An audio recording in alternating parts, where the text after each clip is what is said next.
ఇప్పుడు దేవా నీ నామం పరిశుద్ధపరచబడాలి, పరిశుద్ధపరచుకో అంటే దేవుడు కదులుతాడు.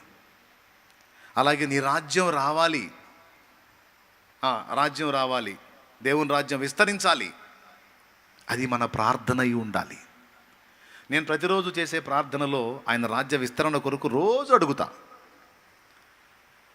అందుకే ప్రతి నెల మనం చూస్తూ ఉన్నాం, వందలాది మంది రక్షించబడతా ఉన్నారు. ఆయన రాజ్యం విస్తరించడం అంటే ఏంటి?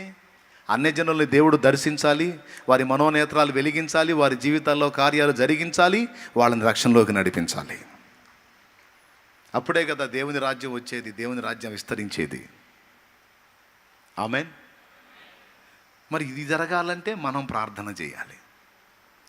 మరి నన్ను దర్శించేదానికి ముందు ఎవరు ప్రార్థన చేశారో, ఏ తల్లి ప్రార్థన చేసిందో, ఏ ప్రార్థనను ఆధారం చేసుకొని నన్ను దర్శించాడో మరి 2002లో.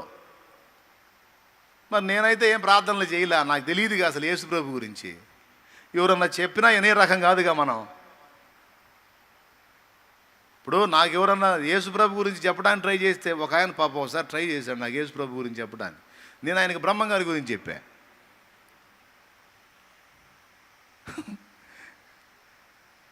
ఆయన కాసేపు మాట్లాడ, ఈ మండిగాటం ఇన్ని రకం కాదని వెళ్ళిపోయాడు. నిజం, వినను, ఎవడో చెప్పినా వినను. పోయి నాకంటూ నాకు తెలుసా, తెలిసావదు. అలాంటి బతుకు అది. అట్లాంటోడు ఇట్లా ఎట్ట తిరిగాడు? డౌట్ లేదు, దేవుడే దర్శించాడు. ఎలా దర్శించగలిగాడు దేవుడు? ఏ తల్లి ప్రార్థన చేసిందో, ఏ తండ్రి ప్రార్థన చేశాడో, ఏ మహానుభావుడు ప్రార్థన చేశాడో, నా కోసం ఎవరు చేతులెత్తారో, లేకపోతే ఆంధ్ర రాష్ట్రంలో నాయన నీ సేవకులను లేవనెత్తు, నీ పాత్రను లేవనెత్తని పరిశుద్ధుల విజ్ఞాపన ఎలా జరిగిందో, ప్రార్థన ఎలా జరిగిందో, ఏ ప్రార్థనను ఆధారం చేసుకుని నన్ను దర్శించాడో మహారాజు, మొత్తానికి దర్శించాడు. ఒట్టికైతే కాదు, ఎవరో ఒకరి ప్రార్థనను ఆధారం చేసుకొని దర్శిస్తాడు. అర్థమైందా? ఇప్పుడు మీరందరూ రక్షించబడ్డారంటే మీకోసం ఎవరు మొరపెట్టారో, లేకపోతే మీరు అంత తేలిగ్గా మారే రకాల మిడిమేళంగా నడమంత్రంగా టూరేగారో మీరు దేవుని ఎరకముందు. దేవునికి స్తోత్రం. ఇప్పుడు హల్లెలూయా ప్రభువా స్తోత్రం నాయన స్తోత్రం అనుకుంటూ తిరుగుతున్నారు. అంతకుముందు ఎట్టున్నారో? మీ మార్పు కోసం ఎవరు కన్నీరు విడిచారు? మొత్తానికి ఎవరో ఒకరి ప్రార్థనను ఆధారం చేసుకోకుండా దేవుడు దిగి రావడానికి లేదు. ఇప్పుడు చెప్పండి, ప్రార్థన చేయాలా లేదా మనం? ప్రార్థన అంటే ఏంది? మనకున్న సమస్యలన్నీ తీర్చమని దేవుని అడగటమా? దేవుని సంకల్పాలు భూమి మీద నెరవేరడానికి మనం కోరుకొనుట ఏ ప్రార్థన, అది దాని అసలు అర్థం. అదే ప్రార్థన నేర్పు ప్రభువా అని శిష్యులు అడిగితే అయ్యే ముందు చెప్పింది ప్రభు. పరలోకమందున్న మా తండ్రి, నీ నామం పరిశుద్ధపరచబడునుగాక, నీ రాజ్యం మాకు వచ్చునుగాక, నీ చిత్తం పరలోకమందు నెరవేరుచున్నట్లు భూమి అందును నెరవేరునుగాక అని మీరు కోరుకోండి అన్నాడు. తర్వాత మీకు కావలసిన ఆహారం అడగండి, తర్వాత క్షమించమని కోరుకోండి, మీరు కూడా ఇతరులను క్షమించండి, తర్వాత దుష్టుడి చేతిలో పడకుండా తప్పించమని కోరుకోండి. నేను 3 సంగతులు చెప్పాడు. రాజ్యము మహిమ ఘనత సమస్తము దేవుని గనుక ఆయనకి ఇవ్వండి, ఆయనకి చెల్లించండి ఆయనకి అని చెప్పాడు. కాబట్టి ప్రార్థన అనగా దేవుని సంకల్పాలు భూమి మీద నెరవేరునట్లు మనం కోరుటయే ప్రార్థన. ఎక్కడికి వెళ్తున్నావు? ప్రార్థన చేసుకోవడానికి వెళ్తున్నాను. రైట్, వెళ్ళి మోకాళ్ళు వేస్తావు. మనోళ్ళు ప్రార్థన చేసుకోవడానికి వెళ్తారు కదా, మనోళ్ళ ప్రార్థన ఏందో నేను చెప్తా.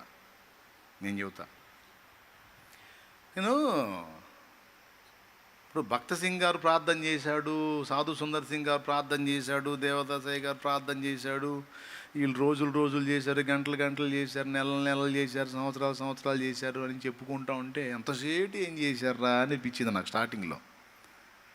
ఇప్పుడు నేను కూడా ప్రార్థన చేసుకుంటాను, పోతాను, మోకాళ్ళు వేస్తాను, కావాల్సినవన్నీ అడుక్కుంటాను, లేచి వస్తాను, మొత్తం కలిపి ఒక అరగంట కూడా పట్టదు. మరి భక్త సింగ్ గారు నైట్ మోకాళ్ళు వేస్తే తెల్లవారిన దాకా మోకాళ్ళ మీద నుంచి దిగకుండా ఆయన ప్రార్థనలోనే ఉన్నాడని ఒక భక్తుడు రాశాడు. అది చదివాను నేను, నాకు ఆశ్చర్యం కలిగింది.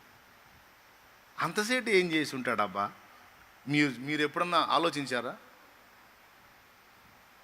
ఇప్పుడు మీరు ప్రార్థన చేయండి అని మిమ్మల్ని వదిలేను అనుకో, ఇప్పుడు కాసేపు ప్రార్థన చేసుకోండి అని వదిలేశాను అనుకో మిమ్మల్ని, నాకు తెలిసి గ్యారంటీ చెప్తాను నేను, 10 నిమిషాల్లో మొత్తం మోకాళ్ళ మీద నుంచి లేకపోతే అప్పుడు అడగండి. ఎందుకు? నువ్వు అడగాలనుకున్నవన్నీ 10 నిమిషాలు అయిపోతాయి. ఏం అడుగుతావు? మహా అడిగితే ఆరోగ్యం బాగలేకపోతే స్వస్థపరచమని అడుగుతావు. పిల్లలకు పెళ్ళిళ్ళు కాకపోతే పెళ్ళిళ్ళు అయ్యేటట్టు చేయ, మంచి సంబంధాలు దాయా, లేకపోతే ఎవడో ఫలానా ఆఫీసర్ దాయా, లేకపోతే ఫలానా అబ్బాయి దా, లేకపోతే ఫలానా అడుగుతావు. అయిపోయింది పిల్లల పెళ్ళిళ్ళు, రోగం, అప్పులు ఉన్నాయనుకో, ప్రభా ఫలానోడికి ఇంత వేయాలి, ఫలానోడికి ఇంత ప్రభా యేసు నామములో అయినా తీర్చే ప్రభా. అయిపోయింది, అప్పులు కూడా అయిపోయినాయి. ఇంకేం అడుగుతావు అండి? ఇల్లు కట్టుకుంటున్నావు అనుకో, ప్రభా స్లాబ్ మట్టం అయింది నాయన, స్లాబ్ వేయించు ప్రభా అయ్యా అని అడుగుతావు. స్లాబ్ పడింది, ఇంకేం అడుగుతావు? ఇప్పుడు మోకాళ్ళుని ఇప్పుడు మనం కనీసం ఒక 1/2 గంట వచ్చేటట్టు ప్రార్థన ఏముంది మనకు చెప్పండి అయ్యా. ఒక 1/2 గంట ప్రార్థన ఏముంది?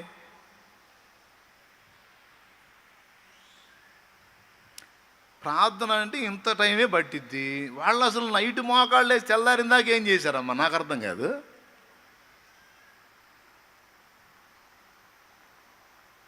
ఆయన బతికిలేడు, లేకపోతే అడుగుతురు పోయి, అయ్యా భక్తి సింగ్ గారు మీరు వెళ్ళిపోయేటప్పుడు నేను దేవుణ్ణి తెలుసుకోలేదు అయ్యా భక్తి సింగ్ గారు. ఒకవేళ నేను రక్షింపబడే నాటికి నువ్వు గాను ఉన్నట్టయితే ఇప్పుడు కానీ నువ్వు ఉన్నట్టయితే ఖచ్చితంగా వచ్చి నీ కాళ్ళ దగ్గర కూర్చొని అడిగేవాడిని అయ్యా. తెల్లార్దులు ఏం ప్రార్థన చేసావు? అవసరమైతే నీతో ప్రార్థనలో గడిపి ఉండేవాడిని అయ్యా. ఏం చేసావయ్యా అంతసేటు ప్రార్థన?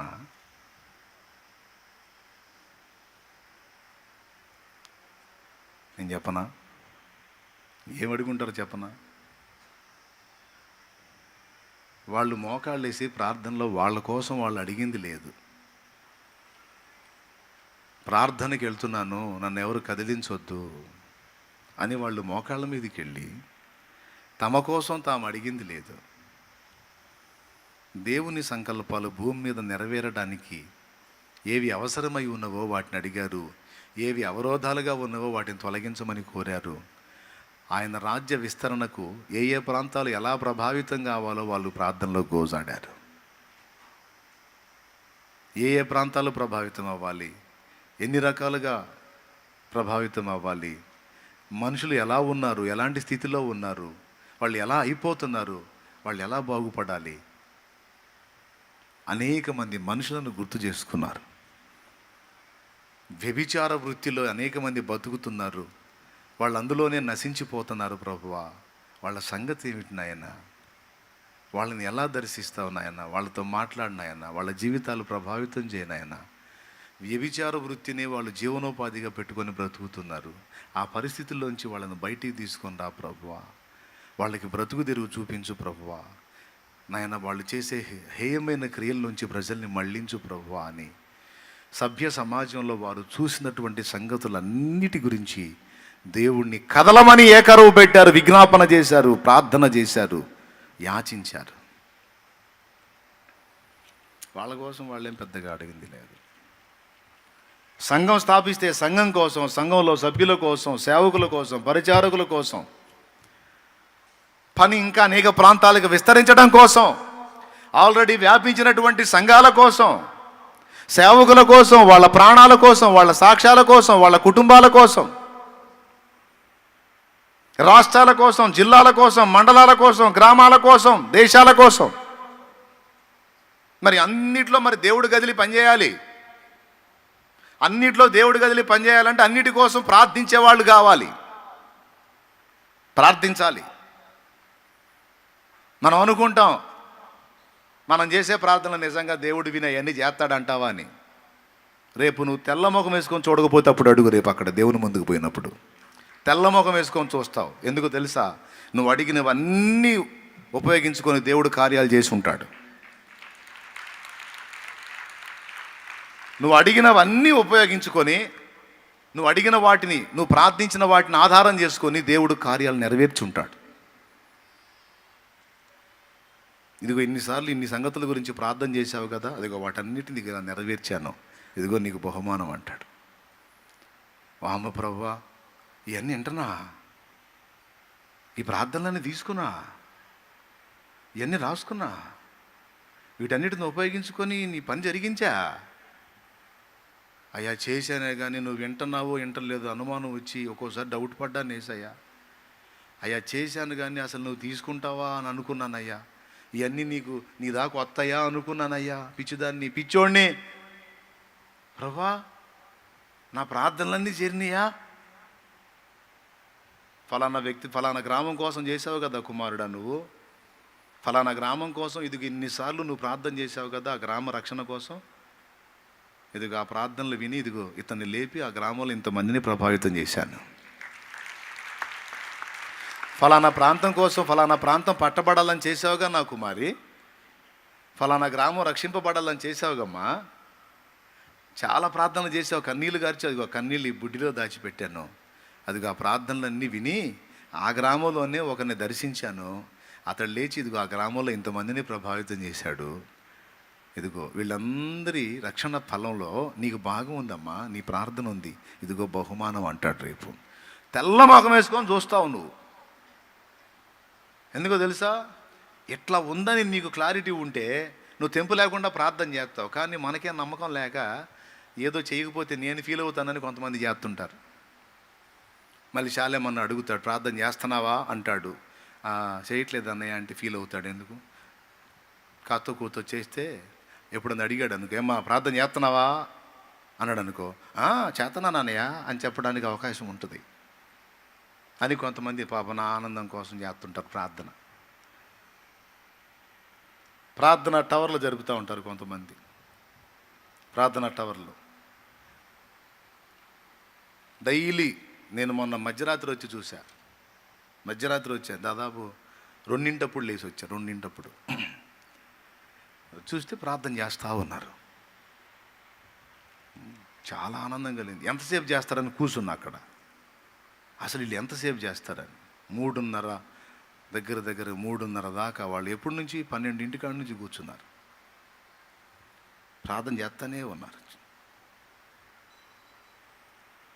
మరి ఎన్ని సంగతులు విజ్ఞాపన చేశారో, ఏ సంగతులు విజ్ఞాపన చేశారో, ఏ విషయాల కోసం ప్రార్థన చేశారో మెట్టుకి మాత్రం గుర్తుపెట్టుకోండి. ప్రార్థనలో మనం అడిగేవన్నీ కూడా దేవుని సన్నిధిలో వ్రాయబడతాయి, జ్ఞాపకార్థంగా చేర్చబడతాయి. కొర్నేలి ప్రార్థించాడు, దోతొచ్చి చెప్పాడు, కొర్నేలి నీ ప్రార్థనలు నీ ధర్మ కార్యములు దేవుని సన్నిధిలో చేరినవయ్యా, ఆ ప్రార్థనకు జవాబు ఇవ్వడానికి నన్ను పంపాడయ్యా. నువ్వు అడిగావుగా, దేవా నీవెవరివి, నిన్ను ఎలా తెలుసుకోగలను, నేను ఎలా రక్షింపబడగలను, నా ఆత్మ ఎలా విమోచింపబడుతుంది, నాకు దిక్కేమిటి అని అడిగావుగా కొర్నేలి. నీ ఆత్మ రక్షణార్థం ఏ మాటల చేత నీవు రక్షణ పొందగలవో ఆ మాటలు నీకు చెప్పడానికి నిర్ణయించబడిన వాడు సీమోను పేతురు. అతడు యొప్పేలో దిగున్నాడు. చర్మకారుడైన సీమోను అనువాని ఇంట పేతురు అనేవాడు దిగున్నాడు. అక్కడికి మనుషుల్ని పంపించి ఆ సీమోను పేతురుని రప్పించుకో, ఏ మాటల చేత నీవు రక్షణ పొందుతావో ఆ మాటలు అతడు చెప్తాడు. నువ్వు అడిగావుగా, ప్రార్థన చేసావుగా, వచ్చింది అక్కడికి. నీకు రక్షకుడిని పరిచయం చేసే వ్యక్తి అక్కడ ఉన్నాడు, అతన్ని పిలిపించుకో, అతను చెప్తాడని ప్రార్థనకు జవాబిచ్చి వెళ్ళాడు. నా ప్రియమైన చెల్లి, అక్క, అన్న, తమ్ముడు, నీకు వందనాలు చేసి ప్రేమతో చెప్తున్నా, ఆశువుగా మనం చేసే ప్రార్థనలు సైతం దేవుడి దగ్గరికి పోతాయి. పోవు అనుకోవద్దు, దేవుడు వాటిని తీసుకోడు అనుకోవద్దు, వాటిని వినడు అనుకోవద్దు. నేను ఎక్కడ కూర్చొని ఏదో మొత్తుకుంటున్నాను కానీ దేవుడి దగ్గరికి చేరతాయి అంటావా అనుకోవద్దు. నీ ప్రార్థన వినబడింది అన్నాడు. కొర్నేలి నీ ప్రార్థన వినబడింది, హిజ్కియా నీ ప్రార్థన వినబడింది, జకర్యా నీ ప్రార్థన వినబడింది, దానియేలు నీ ప్రార్థన వినబడింది. నా సోదరి, నీ ప్రార్థన కూడా వినబడింది అక్కడ. నా సోదరుడా, నీ ప్రార్థన కూడా వినబడింది, అంతేకాదు రాయబడింది. గుర్తుపెట్టుకో. ప్రార్థనలు చేసి మనం మర్చిపోతామేమో కానీ మన ప్రార్థనలను తన యొద్దకు తీసుకున్న దేవుడు ససేమిరా వాటిని మర్చిపోడు.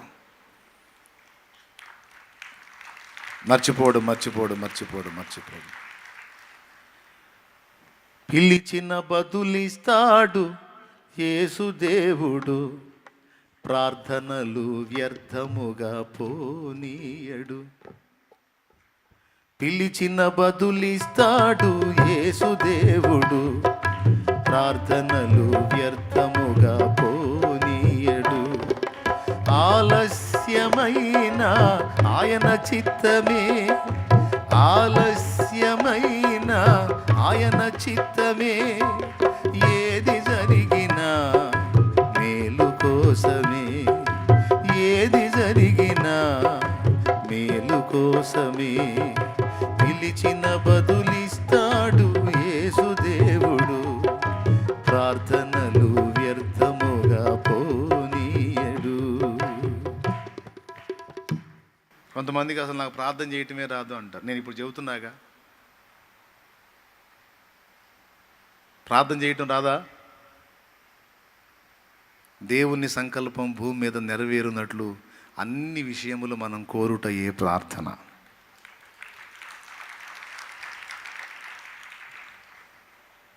ప్రార్థనలు వినపడతాయా లేవా? ఎక్కడ? ఖచ్చితంగా వినపడతాయి, డౌట్ పెట్టుకోవద్దు. మీరు ప్రార్థనలో అడుగు వాటి నెలను పొంది ఉన్నామని నమ్మిన ఎడల అవి మీకు నిశ్చయముగా దొరుకును, అనుగ్రహింపబడును. కాబట్టి ప్రియులారా, అనేక సంగతుల కోసం మనం ప్రార్థన చేయొచ్చు. ఒకవేళ మనం ఏదన్నా క్లిష్ట స్థితిలో ఉంటే మన గురించి మనం చేసేది యాచన. వ్యక్తిగతంగా మన కోసం మనం చేసేది యాచన. అది మూడవది. ప్రార్థనలు, విజ్ఞాపనలు, యాచనలు, మనకు కావాల్సిన దాన్ని మనం అడిగి పొందుకొనుట. అడుగుట అన్నా యాచించుట అన్నా ఒకటే. అడుక్కునే వ్యక్తిని అడుక్కునేవాడు అంటారు, లేదా యాచకుడు అని కూడా అంటారు. యాచన అన్నా అడుగుట అన్నా అర్థమైందమ్మా? మూడో మాటకు వచ్చానమ్మా, రెండో మాట దాటి మూడో మాటకు వచ్చాను. విజ్ఞాపన అంటే అర్థం చెప్పాను, ఇతరుల కోసం మనం చేయున్నది. ప్రార్థన అంటే అర్థం చెప్పాను, దేవుడి సంకల్పాలు భూమి మీద నెరవేరటం కోసం మనం దేవుని అడుగుటయే ప్రార్థన. మూడవది యాచన అమ్మ. యాచన అంటే వ్యక్తిగతంగా మన పర్సనల్ మనం దేవుని అడుక్కునుట, అది యాచన.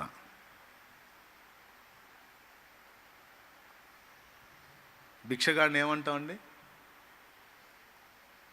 అడుక్కునేవాడు అంటాం. రెండవది యాచకుడు అంటాం. మూడవది భిక్షగాడు. అవునా? 3 పేర్లు. అందులో అడుక్కునేవాడు ప్రార్థన అయిపోయింది. ఇప్పుడు యాచన, అడుగుట. మనకు కావాల్సినవేవో దేవునిని అడుగుట. మీకు తెలుసా, మనందరం భిక్షగాళ్ళ పాత్ర పోషించిన వాళ్ళనే. మీరు కూడా భిక్షగాళ్లే గతంలో. తెలుసా మీకు? తెలుసా? ఎలాగో నేను చెబుతా. 5 ఏళ్ల వయసు వచ్చిన దగ్గర నుంచి మాట్లాడటం నేర్చుకుంటాం, ఫ్యామిలీతో సంభాషించడం నేర్చుకుంటాం. ఇక పెన్సిల్ దగ్గర నుంచి, పుస్తకం దగ్గర నుంచి, స్కూల్ ఫీజు దగ్గర నుంచి, కొనుక్కొని తినడానికి దగ్గర నుంచి అడుక్కునే బతికేగా మంది. అమ్మా రూపాయి, నానా రూపాయి. అమ్మా ధర్మం చేయి, అయ్యా ధర్మం చేయి. మీరు అడుక్కోలేదా? ఎంతమంది అడుక్కున్నారు తల్లిదండ్రులని? అడిగి తీసుకున్నావా, లేకపోతే డిమాండ్గా లాక్కున్నావా? మర్యాదగా డిమాండ్గా జేబులో చేపెడితే వాళ్ళ చేయి ఆడుంటుంది, చెంప మీద ఉంటుంది. మళ్ళీ మామూలు భిక్షాటన కూడా కాదు, మళ్ళా దీర్ఘ భిక్షాటన.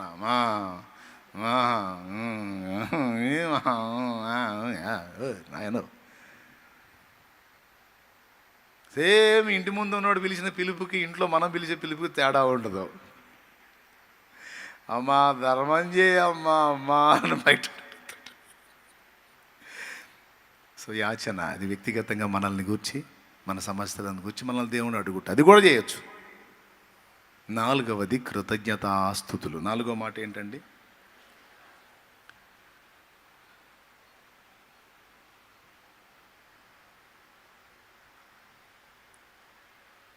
విజ్ఞాపనలు, ప్రార్థనలు, యాచనలు, కృతజ్ఞతాస్తుతులు. ఈ కృతజ్ఞతాస్తుతులు అనేది కూడా ఒక ప్రత్యేకమైన అంశమే. ఇప్పుడు యాచన అనేది చెప్పాను, వ్యక్తిగతంగా మన కోసం మనం అడుగునది యాచన. 4వది కృతజ్ఞతలు. అంటే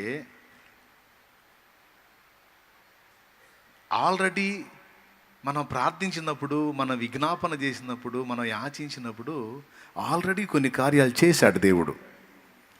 వాటిని బట్టి కృతజ్ఞతలు చెప్పుట, చెయ్యబోతున్న దాన్ని బట్టి. కొన్ని అడిగాము, రిజల్ట్ వచ్చింది. కొన్ని అడిగాము, ఇంకా రిజల్ట్ రాలా.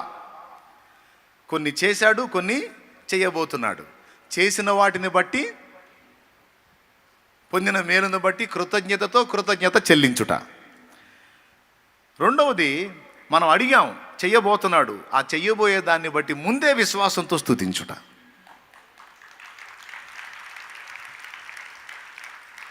నేను ఇందాక ప్రార్థన చేసేటప్పుడు, ప్రభువా నీ బిడ్డలు ఎంతో ఆశతో ఆసక్తితో నీ పాదాల చెంతకు వచ్చారు, నీ బిడ్డల్ని దర్శించు, వారితో మాట్లాడు, నాతో మాట్లాడు, ఉపదేశాన్ని అడ్డగించే దుష్టశక్తులను బంధించు, యేసు నామంలో అడిగి పొంది ఉన్నామని నమ్మి స్తుతిస్తున్నాము తండ్రి అన్నాను.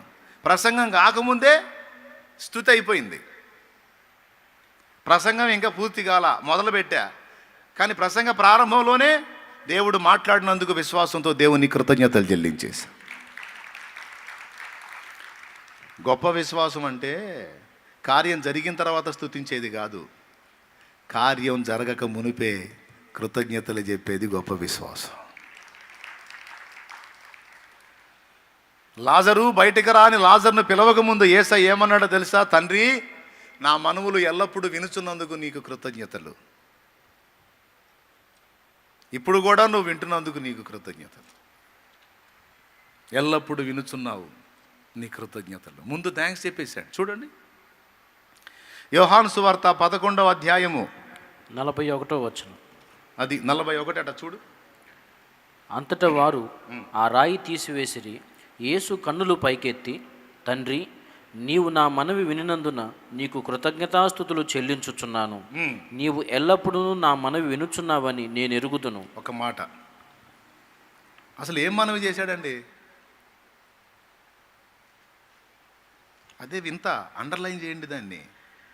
తేలిక మాట కాదు. తండ్రి, నీవు నా మనవి వినినందున నీకు కృతజ్ఞతాస్తుతులు చెల్లించుచున్నాను అన్నాడు. అసలు ఏం మనవి చేశాడు? ఏం మనవి చేయలేదుగా.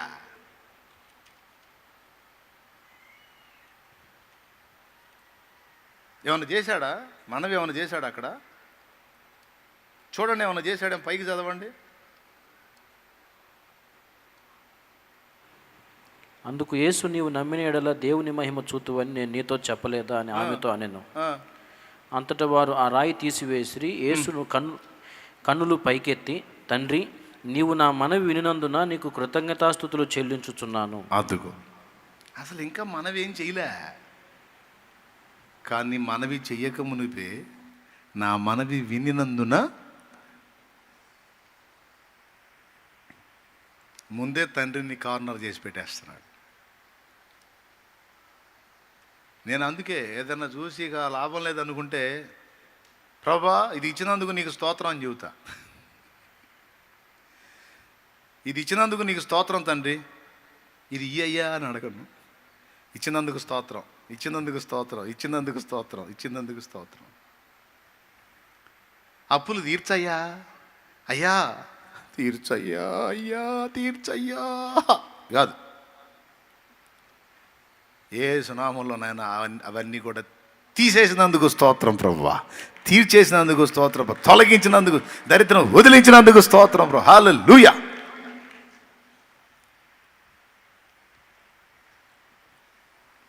విశ్వాసంతో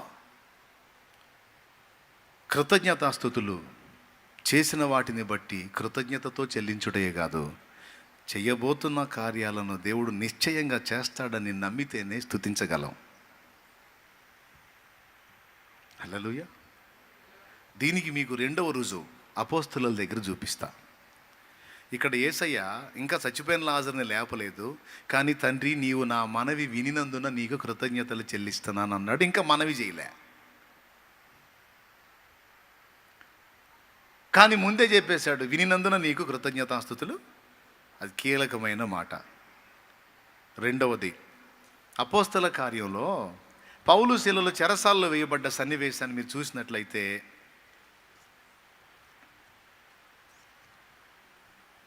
చూడండి ఒకసారి.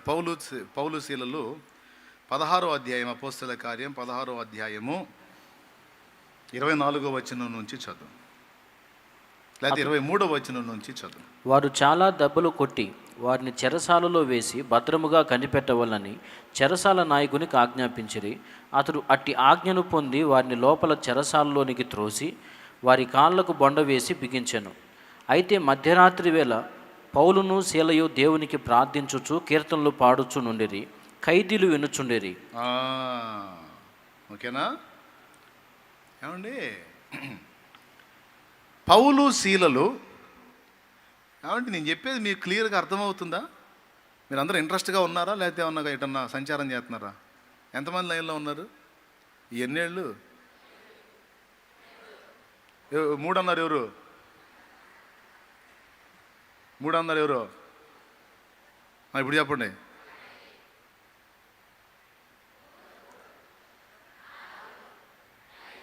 రైట్, ఇప్పుడు వచ్చారు లైన్లో. ఇందాక 2 చూపితే 3 అన్నారు. ఎటో వెళ్ళవాకండి. మీరు ఎటన్నా వెళ్ళారనుకో, నాకు బోల్డ్ అంత పని ఉంది, నేను కూడా లేచి ఎటో ఒకటి వెళ్తా. మీరు ఇటే ఏడే ఉండండి. పౌలు శీలలు ఖైదీలుగా జైల్లో వేయబడ్డారు. జైల్లో వాళ్ళని వేసి కాళ్ళు కదలకుండా బొండ వేసి బిగించాడు చెరసాల నాయుడు. కాళ్ళు కదలకుండా లోపల కూర్చున్నారు. కూర్చొని వాళ్ళు ముందు ప్రార్థన చేసి, అసలు ఆ సంఖ్యలు తెగకముందే, ఆ చెరసాలు కదలకముందే వాళ్ళు స్తుతిస్తున్నారు దేవుణ్ణి. అంటే ప్రార్థన చేయటమే కాదు, స్తుతించటం. ప్రార్థన ఏం చేసి ఉంటారు తెలుసా? నాకు తెలిసి, ప్రభువా ఈ బంధకాల్లోంచి మమ్మల్ని విడిపించు తండ్రి అని ఉండరు. నాకు తెలిసి ఏమని ఉంటారు తెలుసా? తండ్రి, అసలు ఏ కారణం చేత మమ్మల్ని ఇక్కడికి తెచ్చావు? ఈ చెరసాల్లో మమ్మల్ని పడేసావంటే ఇక్కడ ఎవరి రక్షణ ఉంది? ఎందు నిమిత్తం ఇక్కడికి మమ్మల్ని తెచ్చావో ఆ నీ సంకల్పము నెరవేర్చుకో దేవా, నెరవేర్చుకో. నీ సంకల్పం ఏముందో నెరవేర్చుకో. ఎందుకు మమ్మల్ని ఎక్కడికి తెచ్చావో నెరవేర్చు. ఈ చెరసాలలో, ఈ బంధకాల్లో మమ్మల్ని పడేసావు. ఇక్కడ ఎవరి రక్షణ ఉందో, ఎవరికి మేలుందో, ఎవరికి విడుదలుందో, ఎవరి ఆత్మకు రక్షణ ఉందో ఆ కార్యాన్ని నెరవేర్చు. మమ్మల్ని ఒట్టిగా నువ్వు ఆడికి తీసుకెళ్ళవు. ఆఖరికి జైల్లో వేసినా కూడా ఏదో పనితోనే మమ్మల్ని అక్కడ వేస్తావు. మమ్మల్ని అనవసరంగా మాత్రం నువ్వు ఆడికి దేవు. ఇక్కడ తెచ్చి పడేసావంటే ఇక్కడ నువ్వు ఏం కార్యం చేయాలనుకున్నావు చేసుకో అని వాళ్ళు దేవునికి చెప్పారు. కాబట్టి చెరసాల నాయకుడు, ఆయన కుటుంబం రక్షించబడ్డారు.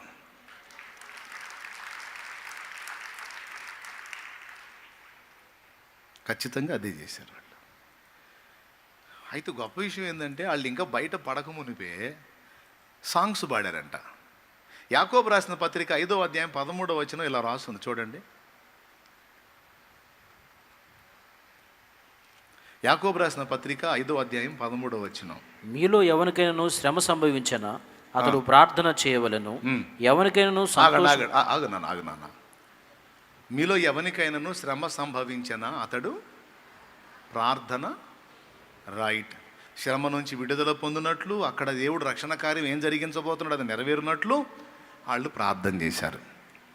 ఓకే, ఫస్ట్ ఏం చేశారు? అక్కడ ప్రార్థన చేశారు. రెండోది ఏం చేశారు? కీర్తనలు పాడుచుండిరి. వాళ్ళ సంఖ్యలు ఇంకా తెగలేదు, బంధకాల్లోంచి ఇంకా వాళ్ళు బయట పడలేదు. కానీ ఆ బంధకాల్లోనే ఉండి వాళ్ళు ఏం చేశారో తెలుసా? సహజంగా అప్పులు తీరినాక మనం కృతజ్ఞత కూటం పెడతాం. లోన్ వచ్చి అప్పులు తీరినాక లోన్ వచ్చి అప్పులు తీరినాక, లేకపోతే ఏదన్నా సాయం దొరికి అప్పులు తీరినాక ఇక్కడికి ఫోన్ చేస్తారు, అన్నయ్య దేవుడు కార్యం చేశాడు అన్నయ్య, దేవుడు మిరప చేను బాగా పండింది అన్నయ్య, పొలం బాగా పండింది అన్నయ్య, అప్పులన్నీ పోయినాయి అన్నయ్య, కూటం పెట్టుకుందాం అనుకుంటున్నాం అన్నయ్య, ఎప్పుడు వస్తారు అన్నయ్య, డేట్ ఎప్పుడు ఇస్తారు అన్నయ్య అని అప్పులు తీరినా కృతజ్ఞత కూటం పెడతారు. తట్టడి అప్పుల్లోనే ఉండి స్తోత్రాలు చెప్పేవాళ్ళు ఎంతమంది ఉన్నారండి? కానీ అలా ఉన్నప్పుడే చెప్పమన్నాడు. అప్పులు తీరినప్పుడు సంతోషించడం కాదు, దేవుడు తప్పక వాటిని తొలగించునని నమ్మి సంతోషంగా ఉండమన్నాడు. అపజయాల్లో ఉన్నప్పుడు దుఃఖంగా ఉండి విజయం వచ్చినప్పుడు సంతోషించడం కాదు, అపజయములో ఉన్నప్పుడే నువ్వు సంతోషంగా కీర్తనలో పాడమన్నాడు. ఎందుకు?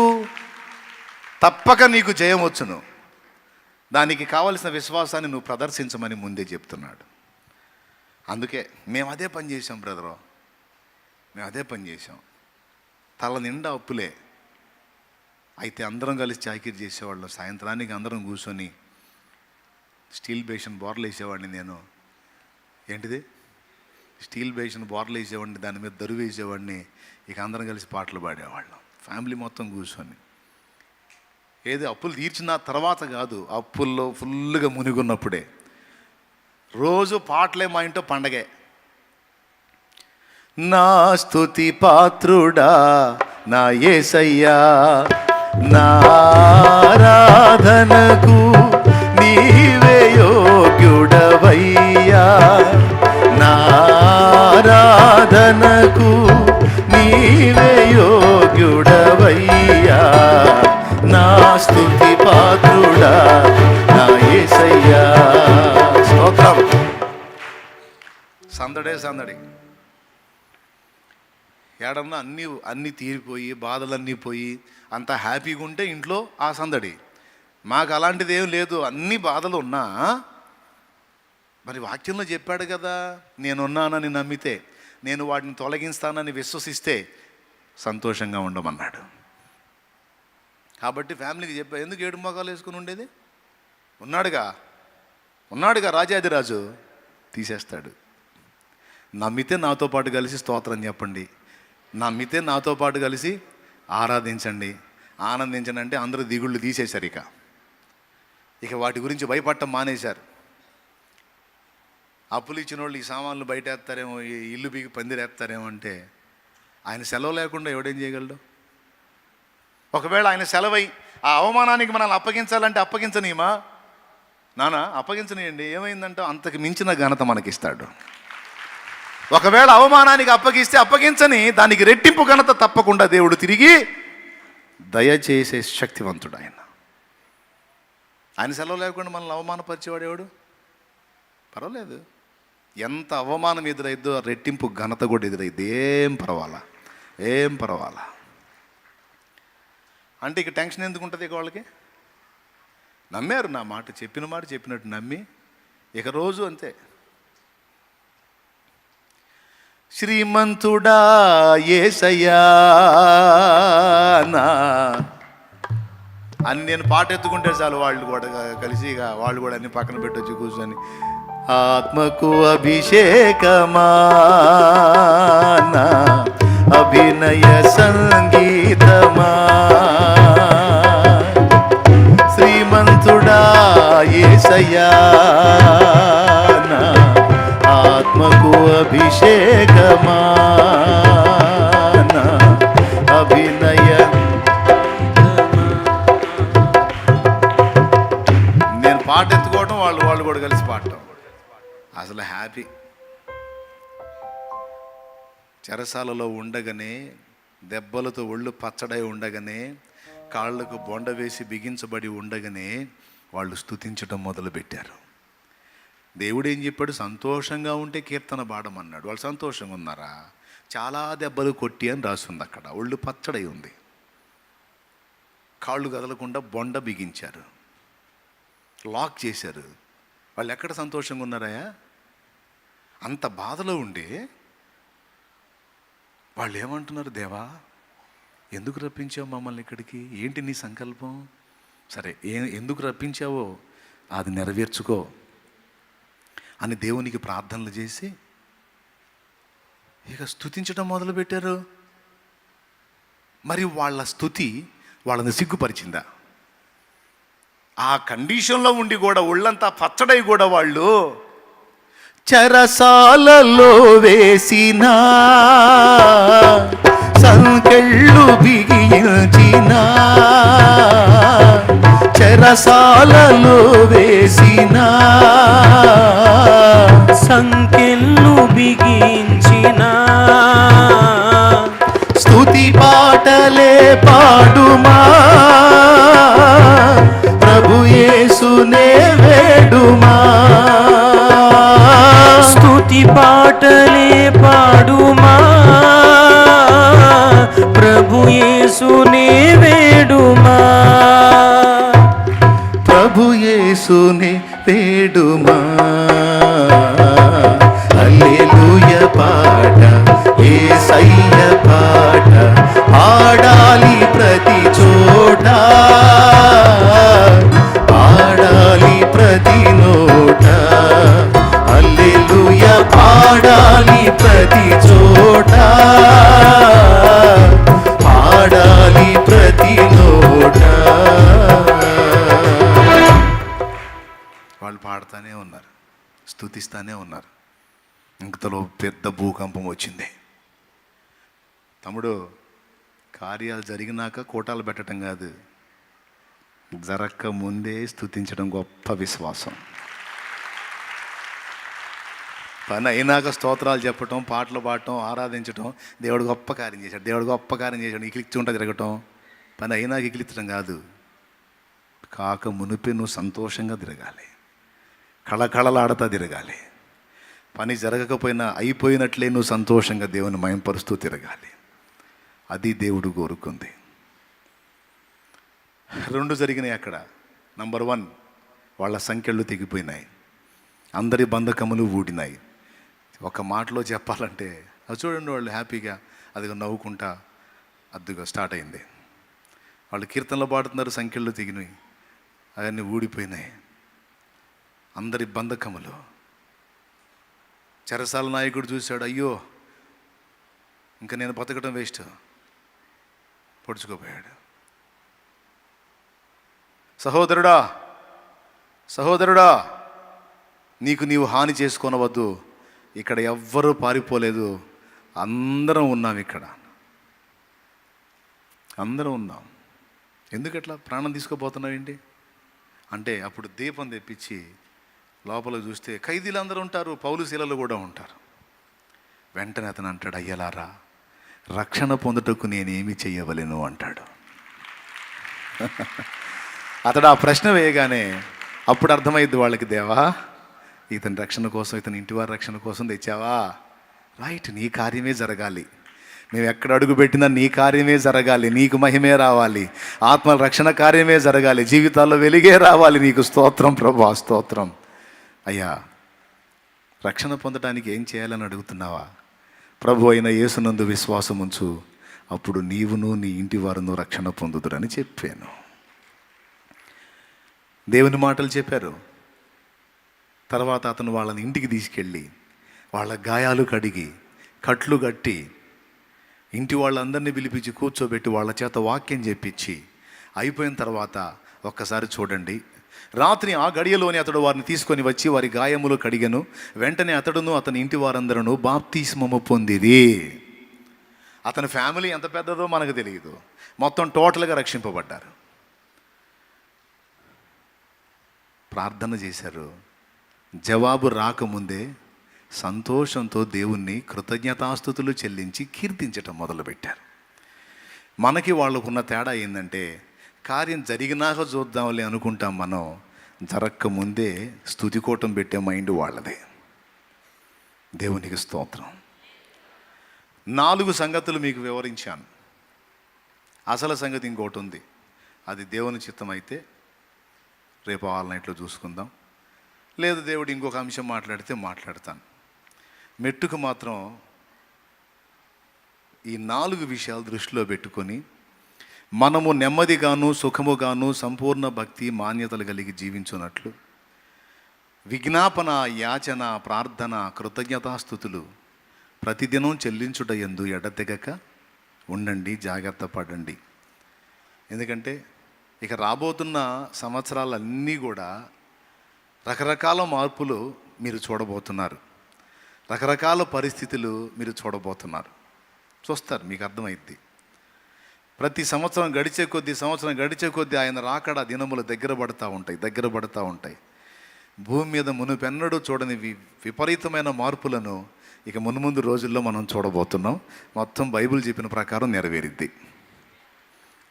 మొత్తం లేఖనం ఎలాగూ చెప్పినో అచ్చుగుదినట్టు అక్షరమైన పొల్లైనా తప్పిపోకుండా నెరవేరిద్ది. ఓకేనా?